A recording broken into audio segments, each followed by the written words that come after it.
नमस्कार दोस्तों।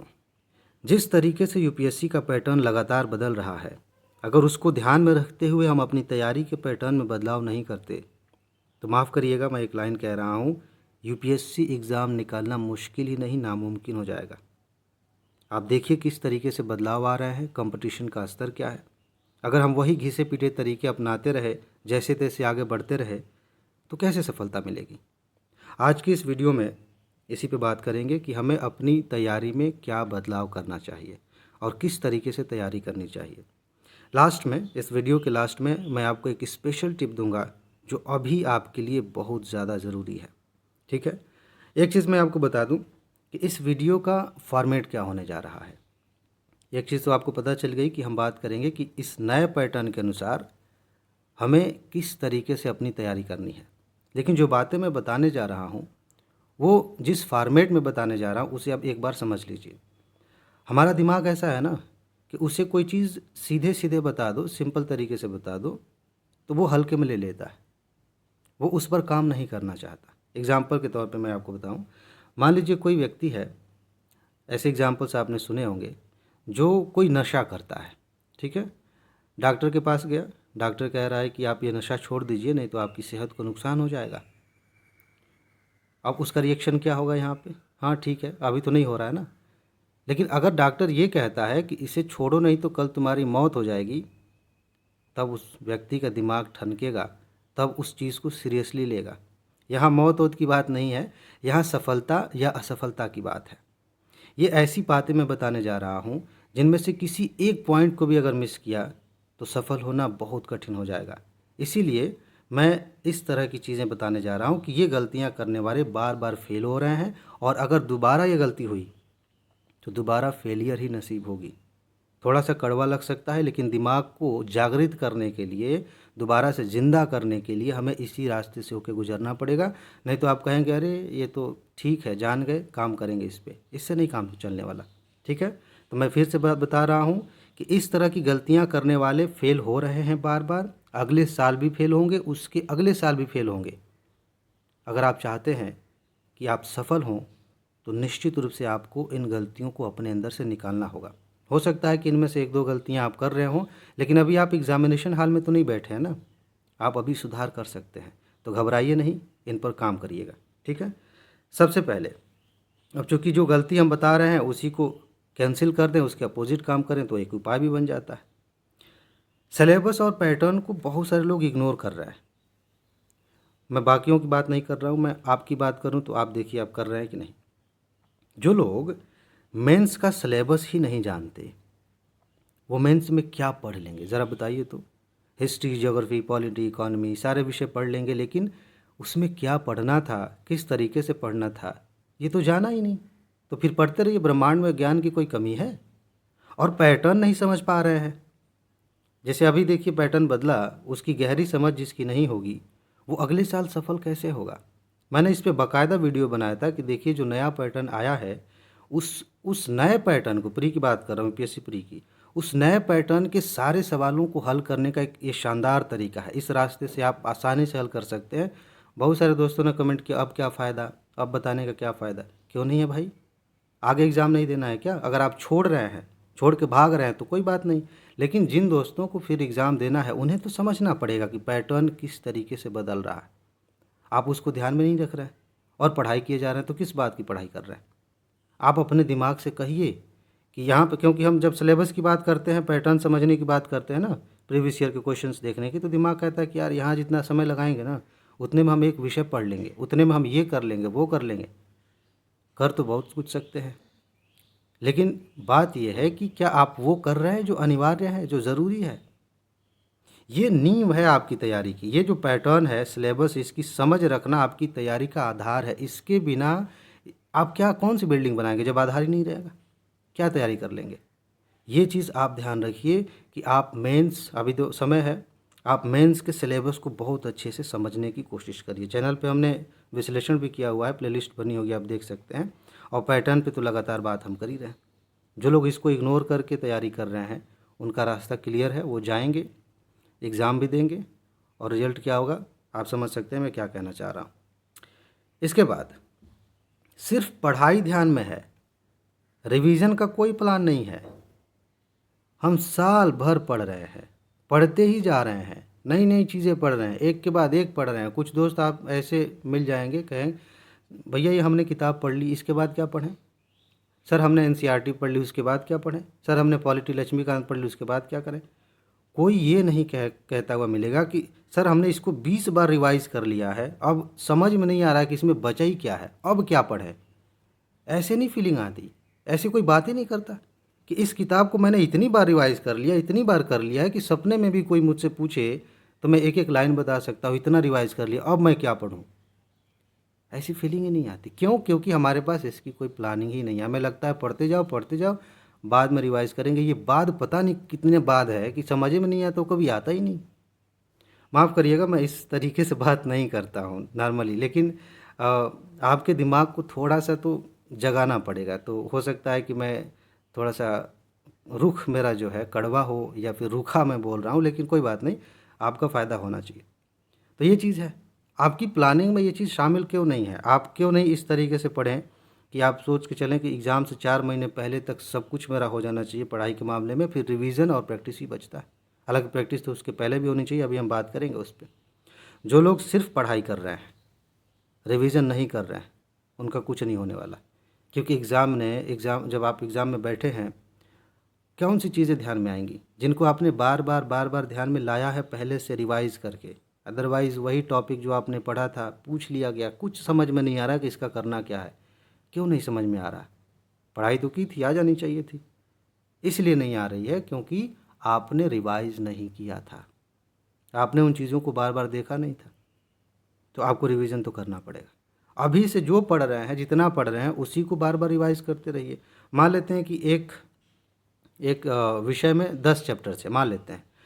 उन 10 चैप्टर्स में से आपने सिर्फ एक पढ़ा, उसको ध्यान में रखिए।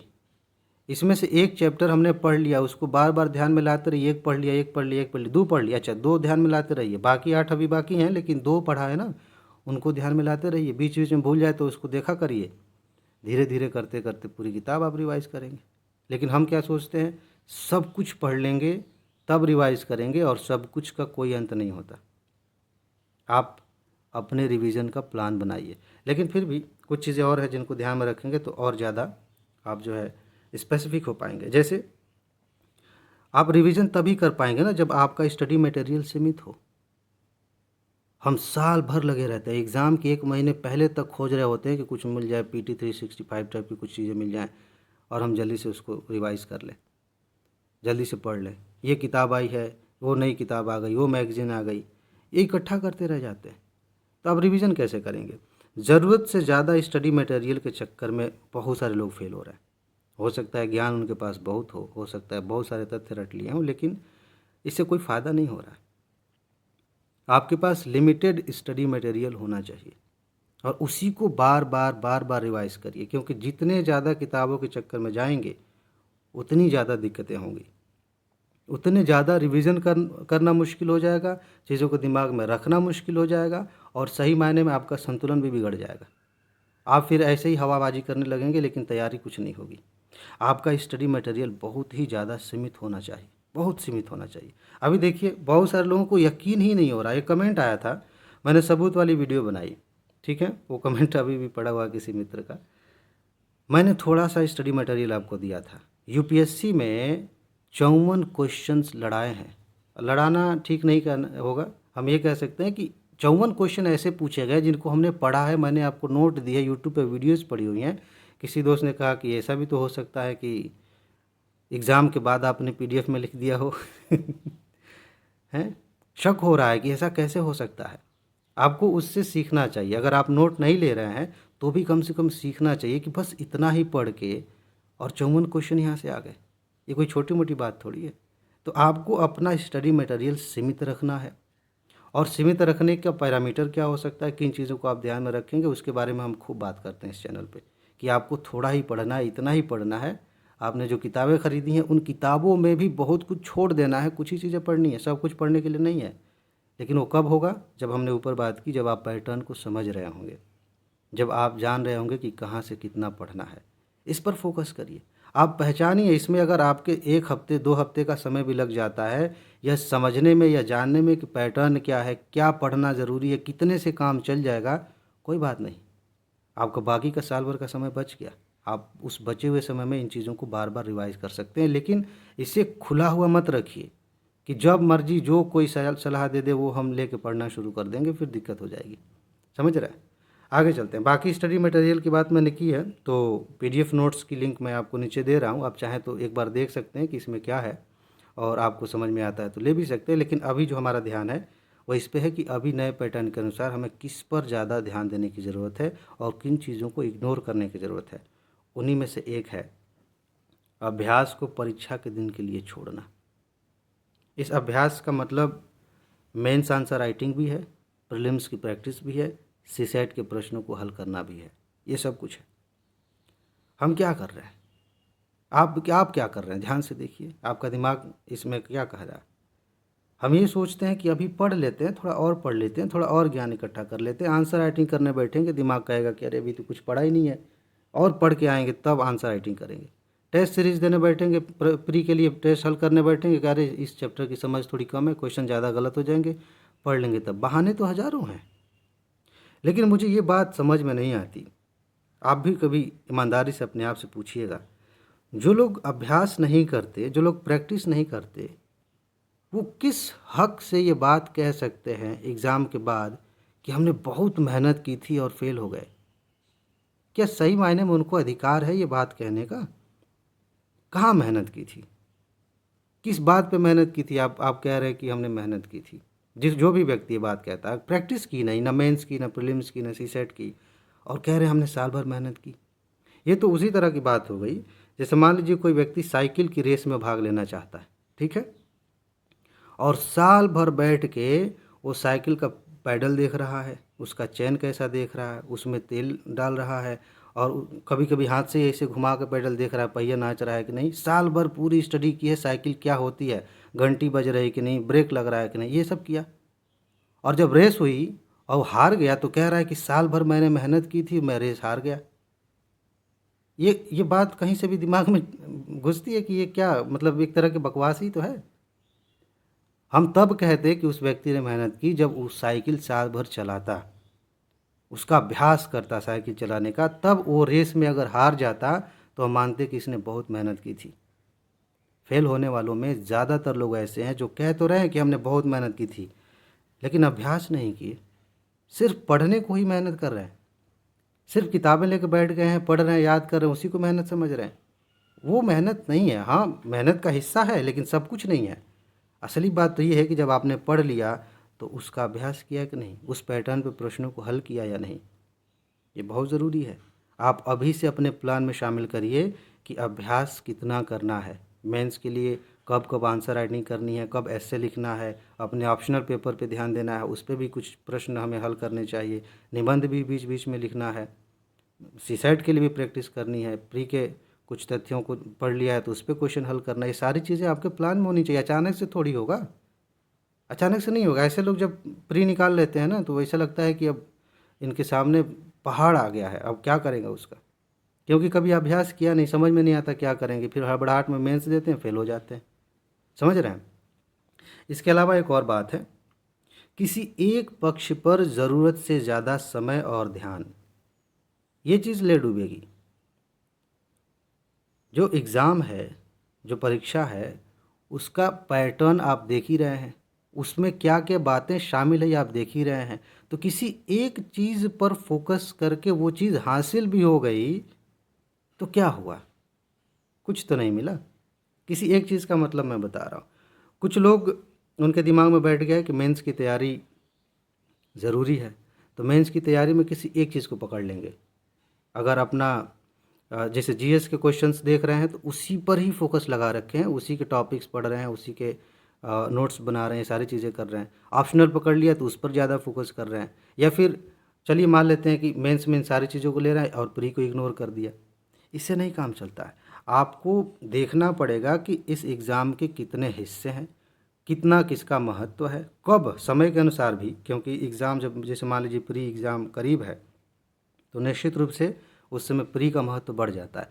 तो समय के अनुसार कब कौन कितना ज़्यादा इम्पोर्टेंट बात है उस पर हम ध्यान नहीं देते तो बैलेंस बिगड़ जाता है। हो सकता है कि हमने बहुत मेहनत की हो, बड़ी ईमानदारी से सब कुछ किया है, प्रैक्टिस भी किया है, लेकिन गलत टाइम पर गलत जगह पर प्रैक्टिस कर ली तो दिक्कत हो जाती है। आपके पास अगर 1 साल का समय है तो आप देख लेना, आपको देखना चाहिए कि कब किस हिस्से पर कितना समय कितना ध्यान देने की ज़रूरत है।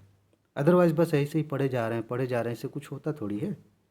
हमें हर पक्ष पर ध्यान देने की ज़रूरत होती है और इसी से संबंधित एक स्पेशल टिप आपके लिए है। उस चीज़ को ध्यान में रखिए अभी से। यूपीएससी की तैयारी कर रहे हैं, इस चीज़ को खूब ध्यान में रखिए। और वो टिप पता है क्या?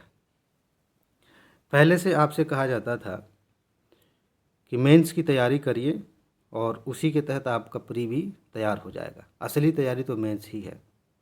एक हद तक ये बिल्कुल सही है, मैं कह सकता हूँ 80% तक ये बात बिल्कुल सही है, लेकिन अभी उसमें बदलाव करना पड़ेगा। समय पर्याप्त है अभी आपके सामने, मेंस की तैयारी पर ज़्यादा फोकस किया जाना चाहिए निश्चित रूप से। लेकिन जिस तरीके से पैटर्न बदल रहा है, 2023 प्रीलिम्स का पेपर आप देखिए और 2022 प्रीलिम्स का पेपर देखिए, 20 का देखिए, 19 का देखिए, आप देखेंगे कोई खास समानता नहीं दिख रही है, पैटर्न अचानक से बदल गया है। ऐसे में आप सिर्फ मेंस की तैयारी करते रहेंगे तो मुश्किल हो सकती है। आपको अभी से प्री के लिए थोड़ा थोड़ा पढ़ते रहना चाहिए। भले मेंस पे आप ज़्यादा समय दे रहे हैं, लेकिन प्री के लिए अभी से पढ़ने की ज़रूरत है और ख़ास तौर से सीसैट के लिए। ये बहुत अंदर तक हमारे मन में कहीं शायद बैठा है कि सीसैट क्वालिफाइंग पेपर है तो लास्ट में भी हम पढ़ सकते हैं। अगर ये नहीं बैठा होता तो हम इतनी लापरवाही नहीं करते कि साल भर छोड़े रहते हैं एग्ज़ाम के दिन के लिए। एग्ज़ाम से 1 महीना पहले थोड़ा थोड़ा पढ़ लेंगे कहीं से जैसे तैसे और सोचते हैं कि हमारा काम हो गया, और सीसैट में ही लोग फेल हो जा रहे हैं। तो आप अभी से मेंस के लिए जो भी कर रहे हैं, आंसर राइटिंग कर रहे हैं, ऑप्शनल तैयार कर रहे हैं, जीएस के लिए नोट्स बना रहे हैं, जो भी कर रहे हैं वो सब ठीक है, अपनी जगह है, ज़रूरी है, अनिवार्य भी है। लेकिन इसका मतलब ये नहीं कि आप इस समय सिर्फ यही करें। इस समय आप प्री को भी साथ में लेकर चलिए।